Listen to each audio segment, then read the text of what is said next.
The global south is saturated with multiple and overlapping layers of both historical and ongoing trauma.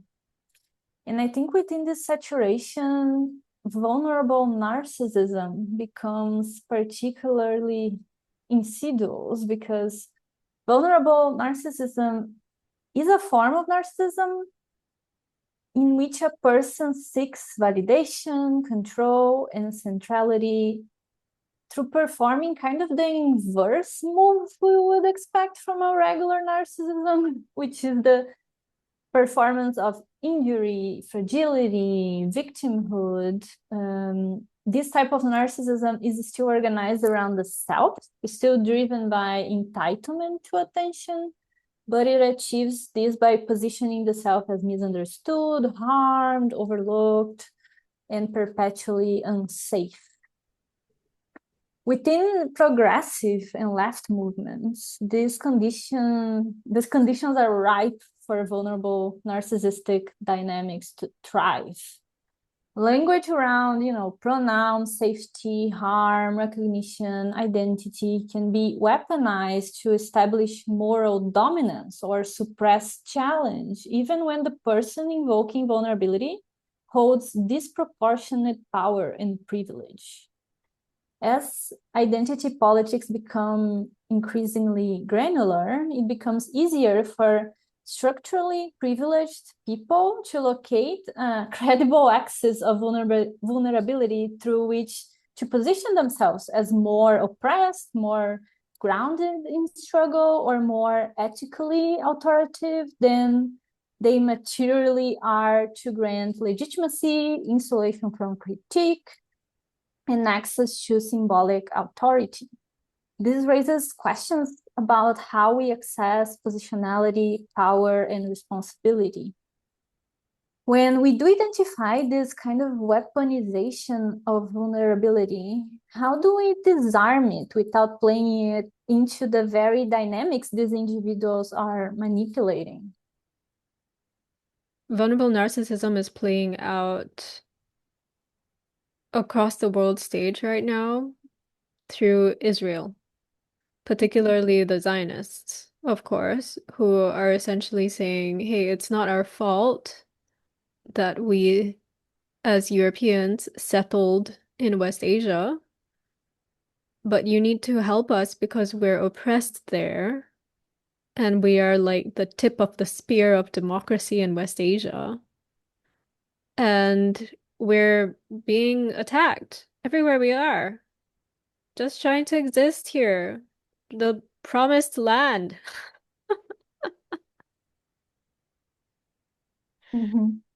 And then you see all of these tropes of, people being branded as anti-Semites, etc., for the reason of calling out vulnerable narcissism that Zionists display. So if you're looking for an example of vulnerable narcissism that, somebody of privilege is displaying, then look no further than the Zionists. In particular, I would say the Christian Zionists in the US, because they're even further away from the problem. So that would be one, like very present, very easily accessible example in case you don't know what vulnerable narcissism is or how it can look, etc. Of how vulnerability is weaponized in order to get supply, get narcissist supply. So the way to address this kind of narcissism, or any kind of narcissism, is the same, essentially, to stop the supply. So stop feeding the narcissist what they're looking for, essentially, and to set very strict boundaries around them so that they do not harm broader society with what they're doing. Some of them are able to be rehabilitated, so meaning that they are seeking treatment because they know that this is not a good way to behave in society and they want to be contributing to society rather than being a burden to society. So it's not to say that every narcissist needs to just like be locked away somewhere and have their freedoms curbed. I don't think that's what I'm saying.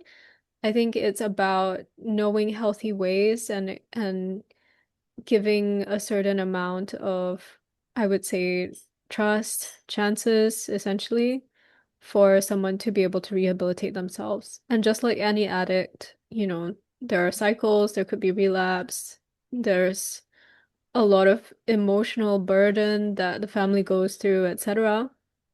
And especially if you're trying to stay a friend of a recovering narcissist, you might find yourself doing a lot of additional labor, for example. But again, I think if society really wanted to address this problem in a healthy way and in a kind of final way, not to allow this problem to fester, then we would be talking about structuring society to be able to seek health so that we can rid ourselves of cultural narcissism, whatever that may be, whether it's malignant narcissism, vulnerable narcissism, any other types of narcissism, for example, that we realize has been bred by a certain type of culture or governance structure, etc. So this can be done at the level of the organization, can be done at the level of the community, can be done at the level of the nation. There's a lot of ways to actually start to do that if we're serious about getting healthy as a group of people. And so this is not only about colonization or decolonization, but I think where colonization comes in is that especially settler colonialism is definitely based upon the usage of and weaponization of vulnerable narcissism. Again, in the sense exactly as Israel has done, where settlers make arguments for more power, more authoritarianism to be at their fingertips so that they can protect themselves by essentially attacking the resistance who are seeking to rid themselves of the colonizers who have just invaded. So when we're talking about that kind of vulnerable narcissism from settler colonialism, we can see that it's the basis actually of the entire logic system that justifies the culture, that justifies literally the existence of the settler. When we're talking about vulnerable narcissism in the global south, for example, as exhibited by oppressed peoples or middle and lower class folk who are caught up in extractive capitalism on a global scale, and even within indigenous communities. We're talking about various levels of exploitation, which are essentially imported by Western liberal hegemony, in my opinion. So this is essentially the effect of settler colonialism that tries to export its ideology of vulnerable narcissism by saying that, but you're oppressed, so therefore you need to act this way as well, Mm-hmm. because that justifies the way that settlers behave. So they tell you things like, oh, we need to be inclusive and why don't I have a place at the table and et cetera, et cetera.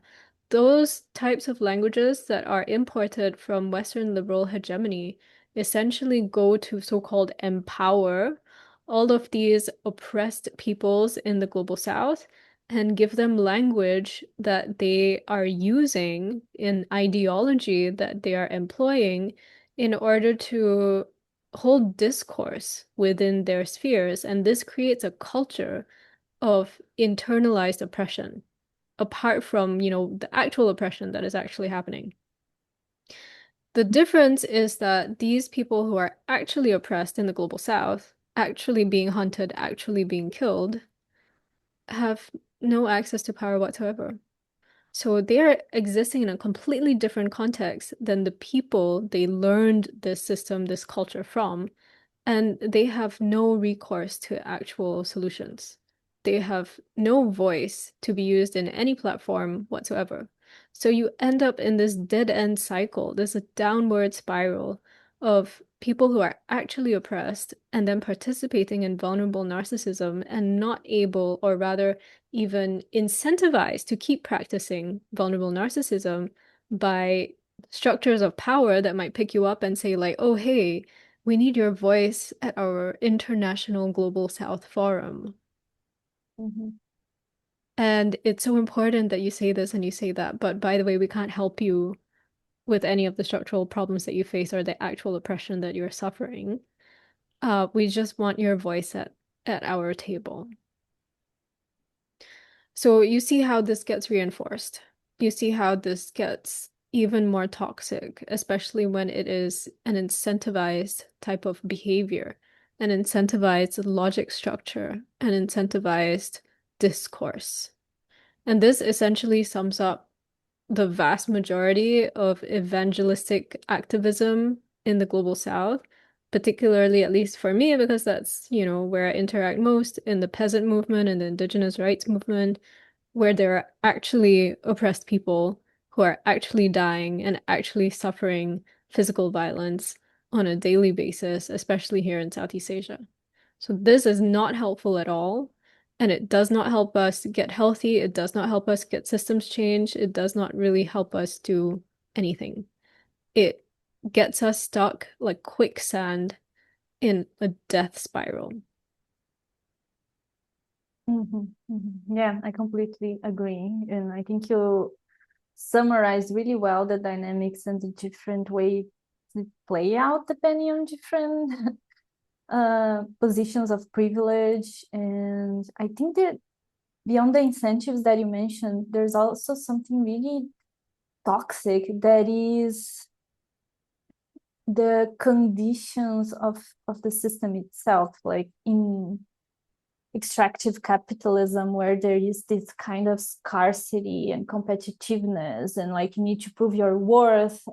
And this creates an environment where, and there's also a lot of isolation. People are so isolated, and I think there is a natural kind of gap in terms of community, of being seen, of being recognized, of belonging, that is felt.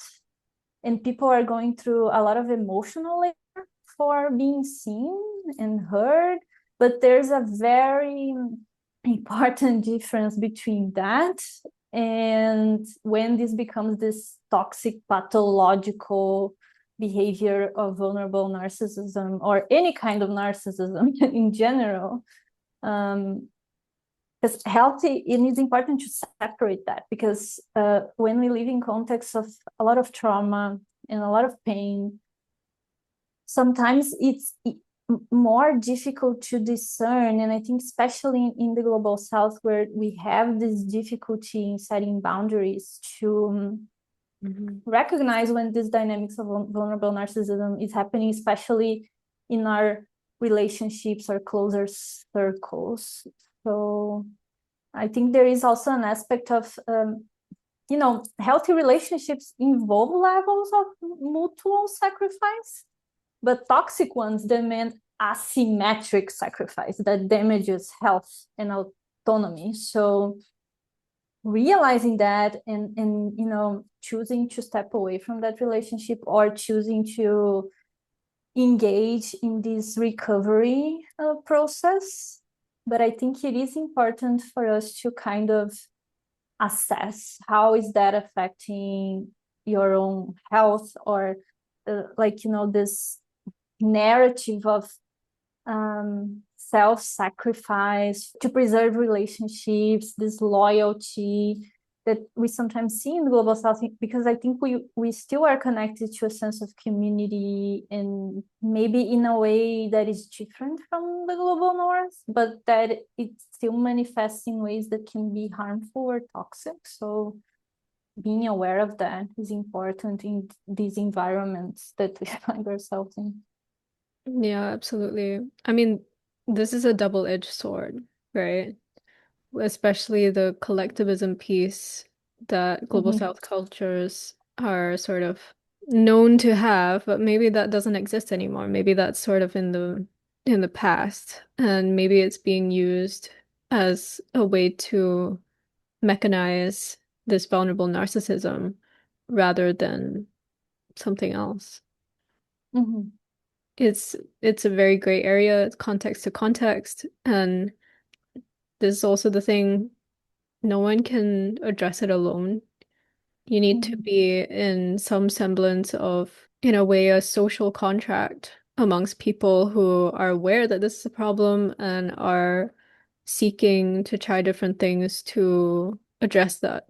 So that's the reason why I mentioned about organizations. I think that's the most effective space where vulnerable narcissism can be addressed, if at all. Mhm. Because organizations have essentially a purpose. They are working together. There's a group of people who are working together to get something done and need to also identify barriers in order to be able to operationalize, be able to carry out the purpose of the organization. And addressing vulnerable narcissism, especially I would say in global south contexts, is something very important for organizations to do or to be able to learn how to do well and to avoid many of the pitfalls that get stuck in. Again, you can either take the bitter pill once or you can negotiate with that demon for 3 years and then see where you end up. Exactly.